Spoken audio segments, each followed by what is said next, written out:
Kita berdoa.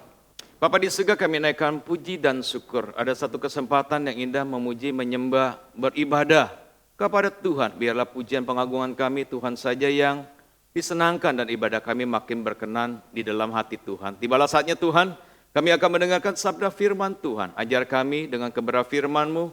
Berikan kami hikmat pengertian untuk mengerti akan isi hati Tuhan, kehendak Tuhan.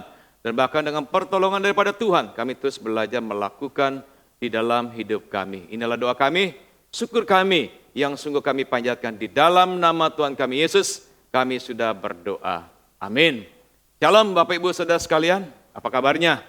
Ya, kita bersyukur kita bisa memasuki bulan yang kedua. Dan kita sudah melalui bulan yang Januari, di mana Tuhan sudah memimpin bahkan menyertai kita. Nah, hari ini temanya adalah Made for Good Work. Ya, artinya diciptakan untuk pekerjaan baik. Yang hari ini diambil dari Efesus 2 ayat 10. Tapi saya akan bacakan Efesus 2 ayat 8 sampai ayat yang ke-10. Demikian bunyi firman Tuhan.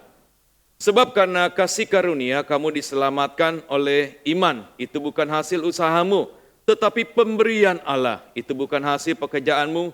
Jangan ada orang yang memegahkan diri. Karena kita ini buatan Allah, diciptakan dalam Kristus Yesus untuk melakukan pekerjaan baik yang dipersiapkan Allah sebelumnya. Ia mau supaya kita hidup di dalamnya. Nah, Bapak Ibu sekalian, berbicara tentang keselamatan, masuk surga atau hidup yang kekal, ada sebagian orang berusaha menjadi orang baik.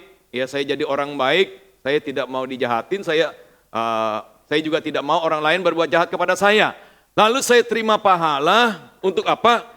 Untuk mendapatkan keselamatan, untuk masuk surga. Nah, di pihak yang lain, ada sebagian orang melakukan perbuatan-perbuatan baik, melakukan amal, lalu terima pahala untuk mendapatkan keselamatan.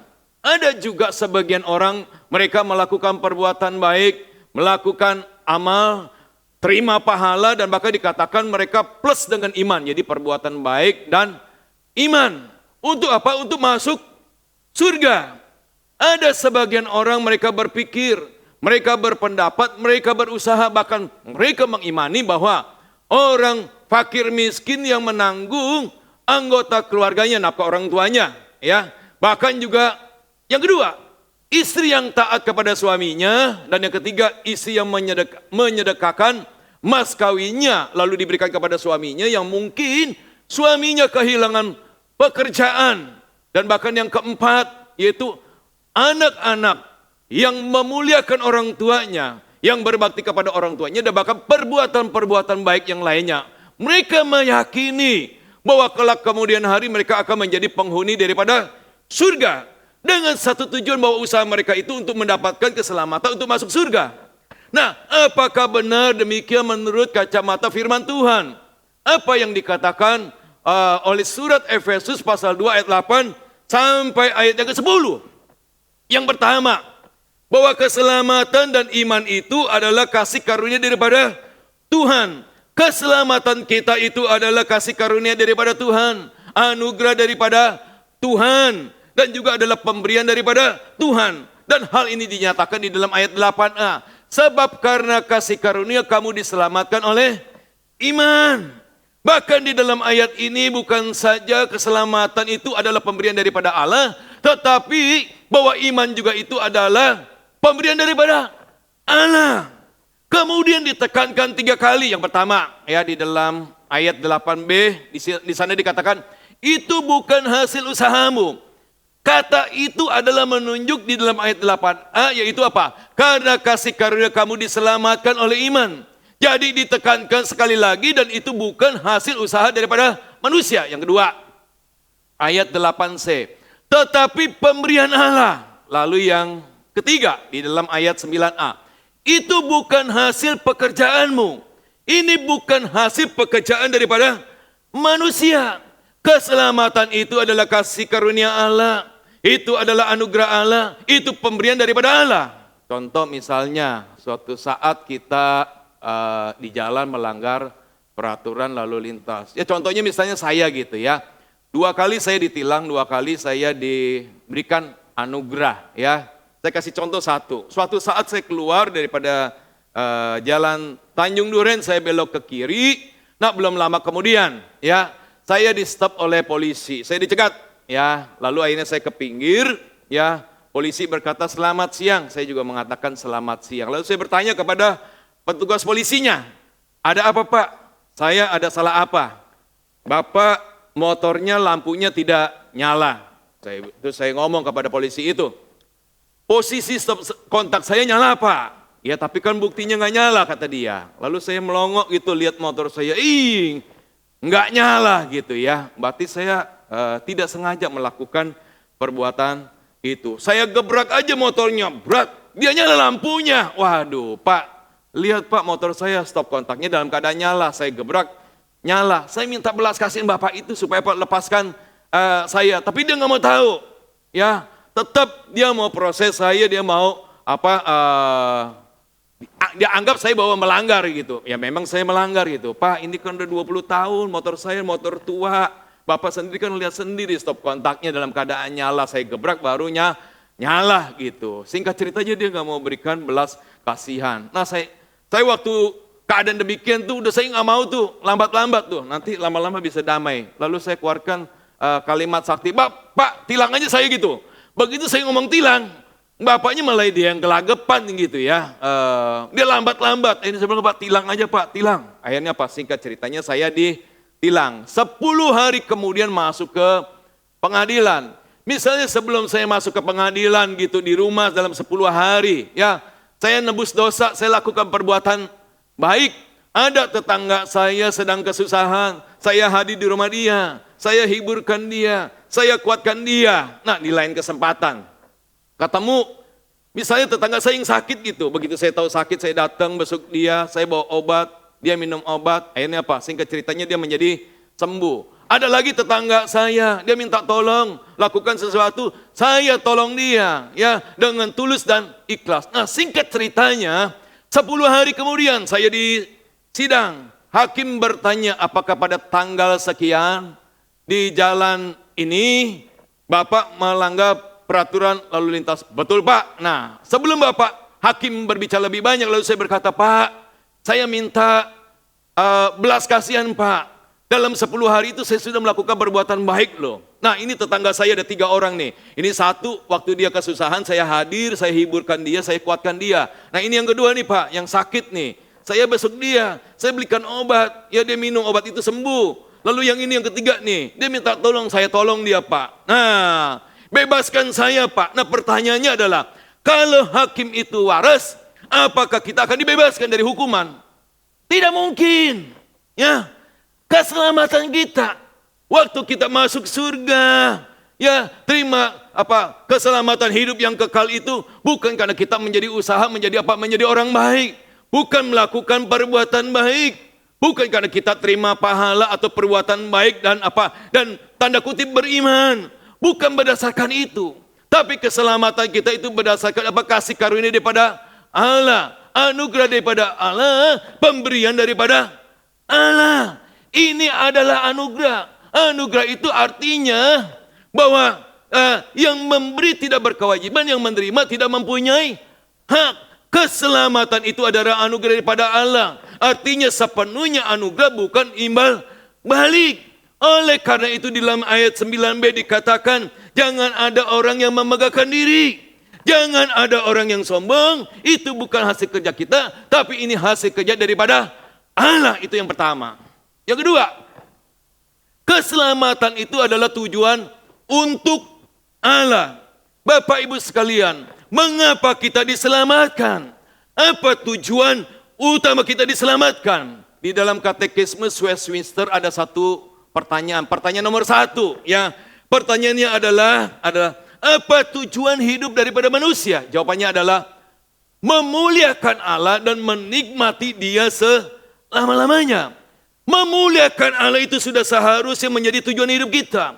Bapak Ibu Saudara sekalian, pada waktu Presiden Amerika Ronald Reagan dia mengalami satu usaha untuk dibunuh tetapi gagal. Setelah itu dia mengeluarkan satu statement yang indah, dia berkata demikian, kini saya memiliki pemahaman yang baru bahwa saya diselamatkan untuk sebuah tujuan dan bahwa semua waktu saya itu adalah milik daripada Tuhan. Kita harus memuliakan Tuhan. Karena kita ini adalah milik daripada Tuhan. 1 Korintus pasal 6 ayat 20 berkata, sebab kamu telah dibeli dan harganya telah lunas dibayar. Karena itu muliakanlah Allah dengan tubuhmu. Pertanyaannya adalah, bagaimana cara kita memuliakan Allah? Efesus 2 ayat 10 mengatakan kepada kita, karena kita ini buatan Allah, diciptakan dalam Kristus Yesus untuk melakukan pekerjaan baik yang dipersiapkan Allah sebelumnya. Ia mau supaya kita hidup di dalamnya. Nah, Bapak, Ibu, Saudara sekalian, mengapa kita melakukan perbuatan baik? Berdasarkan ayat 10, ada 4 alasan yang dipaparkan bagi kita. Bahwa yang pertama, karena kita ini adalah buatan Allah. Artinya, bahwa kita ini adalah hasil karya daripada Allah, kita milik daripada Allah, itu yang pertama. Lalu yang kedua, diciptakan dalam Kristus Yesus. Karena kita adalah buatan Allah, hasil karya daripada Allah, diciptakan dalam Kristus Yesus. Nah, di dalam bahasa Yunani, kata buatan dan juga kata diciptakan itu menggunakan kata yang berbeda. Walaupun sama-sama berbicara, satu tentang pembuatan, kedua tentang penciptaan. Tapi Paulus menggunakan kata yang berbeda. Mungkin dengan tujuan untuk memberikan penekanan yang berbeda. Yang pertama, buatan Allah itu untuk menekankan kepemilikan. Lalu diciptakan untuk menekankan caranya.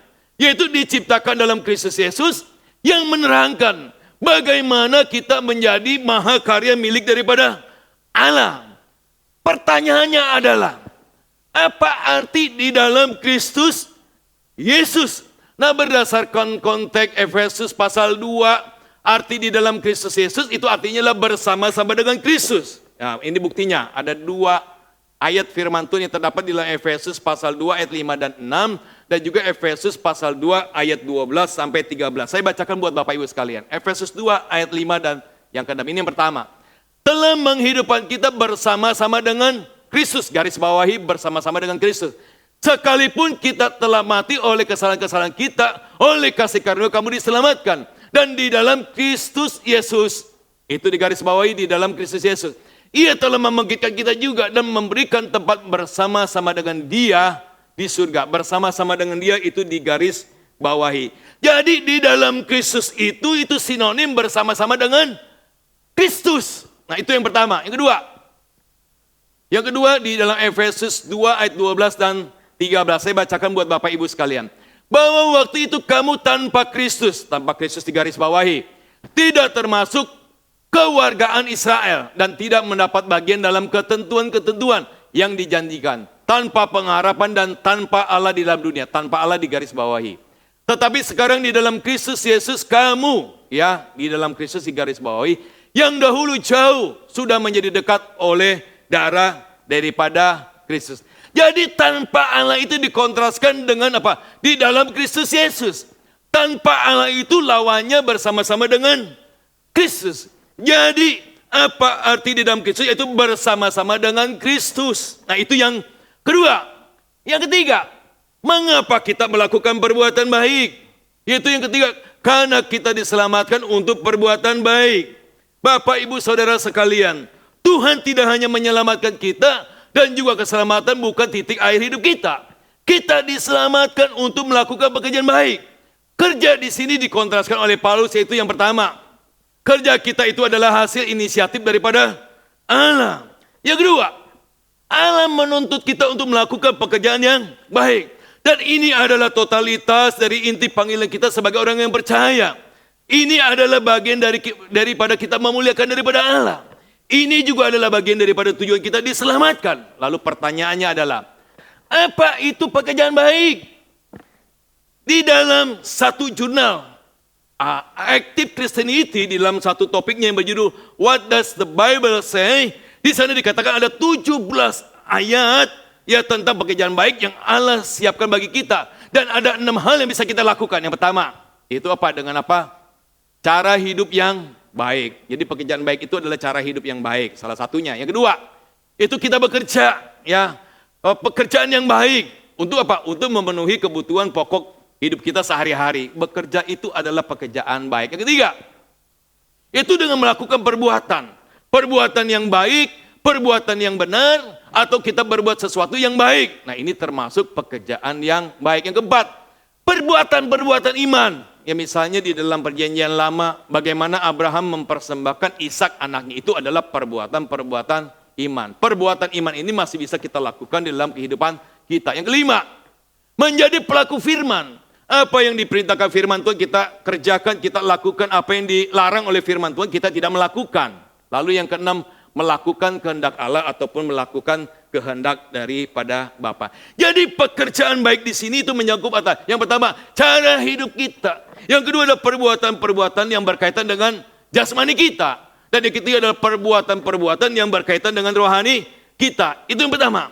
Lalu kedua, bagaimana caranya kita melakukannya? Ya, yaitu dengan baik dan dengan benar. Dengan sekuat tenaga kita. Dengan menjadi teladan.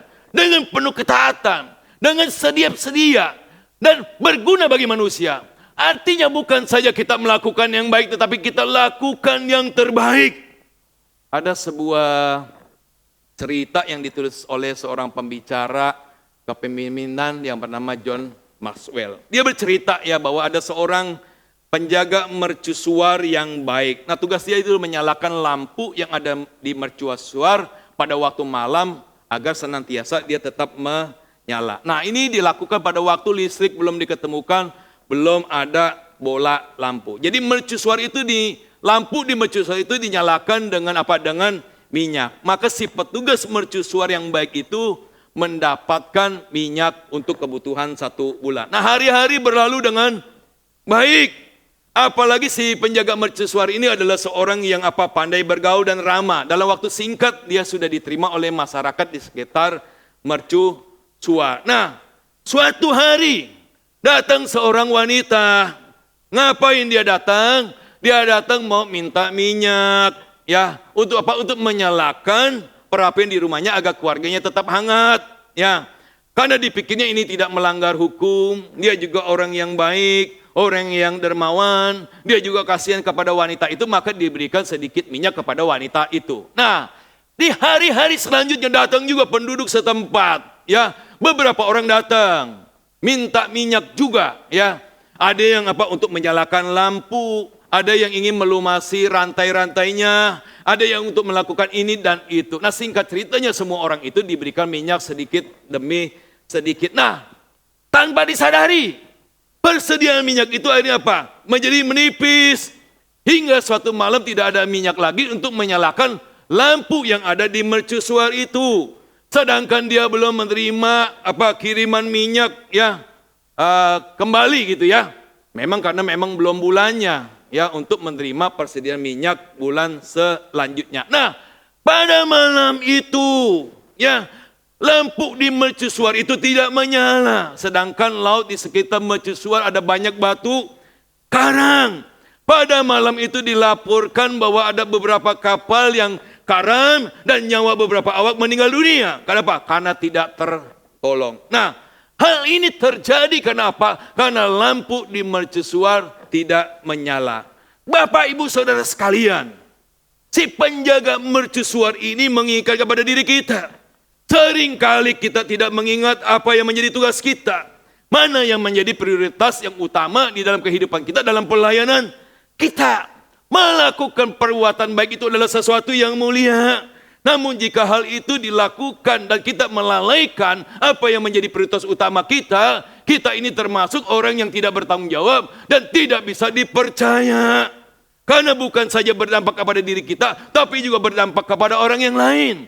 Ada banyak kali anak Tuhan yang mendapatkan posisi menjadi seorang pelayan, satu jabatan, dia tidak melakukan tugasnya dengan baik, tapi malah mengurusi jabatan orang lain, ikut campur di sana. Bahkan terkadang ada banyak orang yang tidak memiliki jabatan, memberikan tekanan, memberikan intimidasi untuk memaksakan kehendaknya, dan bodohnya anak Tuhan mengikuti apa yang dia mau. Ini sering terjadi. Ya, berapa waktu yang lampau di tempat pelayanan kami yang lama, ini juga sering terjadi. Nah, Bapak Ibu sekalian, kita harus lakukan pekerjaan baik yang berasal daripada Tuhan. Bukan saja dengan baik, tapi yang terbaik. Itu yang ketiga. Yang keempat, yang terakhir. Bahwa Allah sudah merencanakan untuk perbuatan baik. Ini alasan yang terakhir, yang keempat, mengapa kita melakukan perbuatan baik. Yaitu Allah sudah merencanakan untuk perbuatan baik. Kapan sudah direncanakan? Itu apa? Sejak kekekalan. Ayat 10b mengatakan demikian. Ya, yang dipersiapkan Allah sebelumnya. Sebelum Bapak Ibu Saudara sekalian mendengarkan khotbah ini, bukan. Sebelum Bapak Ibu Saudara sekalian diselamatkan, juga bukan. Apa artinya sebelumnya?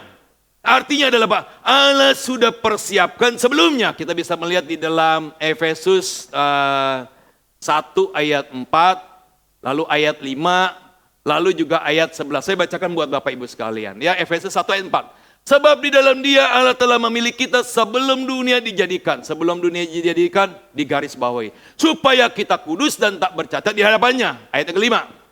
Dalam kasih, Ia telah menentukan kita dari semula. Garis bawahi dari semula. Oleh Yesus Kristus untuk menjadi anak-anaknya sesuai dengan kerelaan kehendaknya. Ayat yang ke-11. Aku katakan di dalam Kristus karena di dalam Dialah kami mendapat bagian yang dijanjikan. Kami yang dari semula, garis bawahi, ditentukan untuk menerima bagian itu sesuai dengan maksud Allah yang di dalam segala sesuatu bekerja menurut keputusan kehendaknya. Dipersiapkan Allah sebelumnya. Kapan? Itu apa? Dari semula. Dari semula itu kapan? Itu sebelum dunia dijadikan. Jadi perbuatan baik kita hanya mungkin sesudah kita diselamatkan. Tetapi perbuatan baik itu sudah direncanakan sejak kekekalan. Tetapi baru direalisasikan setelah apa? Kita diselamatkan. Jadi kita bisa tahu tujuan Allah menyelamatkan kita supaya kita menggenapi rencananya itu yang kekal. Keselamatan kita ini bukan tujuan akhir daripada Allah. Tujuan akhirnya adalah apa? Kemuliaan daripada Allah. Ketika kita menggenapi rencana Allah yang kekal itu, maka kita itu apa? Memuliakan Allah. Oleh karena itu, pernyataan Katekismus Westminster nomor 1 yang pada awal khotbah yang saya katakan itu menjadi nyata. Apa tujuan utama kita diselamatkan? Untuk memuliakan Allah. Pada waktu kita memuliakan Allah dengan perbuatan-perbuatan baik, dengan pekerjaan-pekerjaan baik kita akan menikmati Allah selama-lamanya. Nah, itulah 4 alasan kenapa kita melakukan perbuatan baik. Nah, Bapak Ibu Saudara sekalian, kita ini sudah diselamatkan oleh Tuhan. Bukan karena usaha kita, bukan karena pekerjaan kita, tapi ini karena apa? Ini karena kasih karunia Allah. Ini karena anugerah daripada Allah. Ini pemberian daripada Allah. Tapi tidak stop sampai di sana. Kenapa? Karena Allah menuntut kita untuk melakukan pekerjaan-pekerjaan baik, perbuatan-perbuatan baik. Itu Pak, dengan cara hidup kita, ya, dengan perbuatan-perbuatan yang berkaitan dengan jasmani kita dan juga perbuatan-perbuatan pekerjaan-pekerjaan yang berkaitan dengan rohani kita.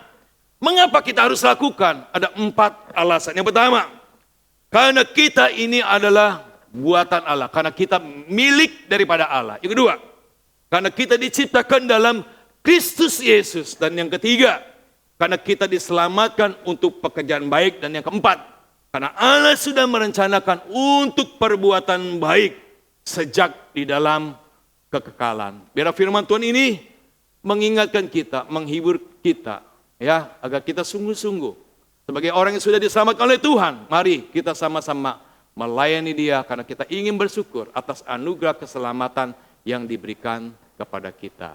Mari kita berdoa.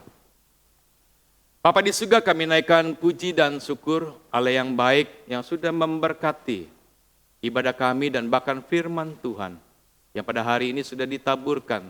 Tuhan, kami bersyukur Engkau menyelamatkan kami dari sekian banyak orang karena kasih karunia daripada Tuhan, karena anugerah daripada Tuhan. Karena ini adalah pemberian daripada Tuhan. Bahkan iman kami juga adalah pemberian daripada Tuhan. Oh Tuhan, Engkau menyelamatkan kami, tapi juga Engkau menuntut kami untuk memuliakan bagi nama Tuhan. Dengan melakukan pekerjaan baik, perbuatan baik. Karena kami kini adalah milik daripada Tuhan. Karena kami dibuat oleh Tuhan. Karena kami diciptakan oleh daripada Engkau. Kami bersyukur Tuhan untuk semua hal itu. Dan bahkan kami diselamatkan untuk melakukan pekerjaan baik, untuk melayani Tuhan. Dan bahkan Engkau sudah rencanakan sejak di dalam kekekalan. Kami bersyukur ya Bapa. Karena kami diselamatkan dan kami bisa mewujud nyatakan bagaimana kami mau memuliakan Engkau.